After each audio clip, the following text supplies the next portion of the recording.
ఎవరికైతే డయాబెటీస్ ఉంటుందో వాళ్ళలో చాలా మందికి హైపర్ టెన్షన్ అంటే బ్లడ్ ప్రెషర్ కూడా ఉంటుంది. కానీ diabetes, uric acid and hypertension వీటికైనా రిలేషన్ ఉందేమో చెక్ చేద్దాం. So elevated uric acid levels మన గ్లూకోజ్ ని ఎనర్జీగా కన్వర్ట్ చేయడానికి బ్లాక్ చేస్తాయి. సో ఎక్కువ గ్లూకోజ్ అయిపోతూ ఉంటుంది, అది మళ్ళీ ఫ్యాట్ గా కన్వర్ట్ అవుతుంది. అలా over a period of time మనకి ఇన్సులిన్ రెసిస్టెన్స్ వస్తుంది. Second the blood pressure.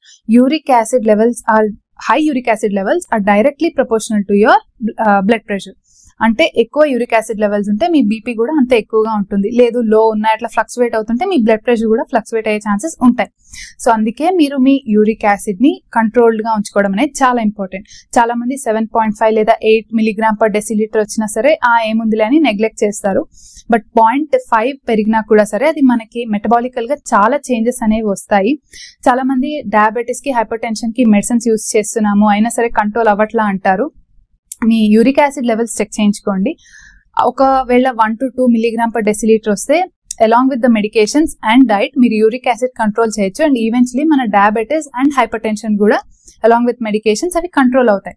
లేదు మీ యూరిక్ యాసిడ్ లెవెల్స్ ఎక్కువగా ఉన్నాయి అంటే మీకు there is some underlying cause, అది మీకు ఇంకా తెలియలేదు. సో మీరు అది టెస్ట్ చేయించుకుని యూరిక్ యాసిడ్ కంట్రోల్ చేస్తే along with the diabetes and hyper tension control అవుతాయి.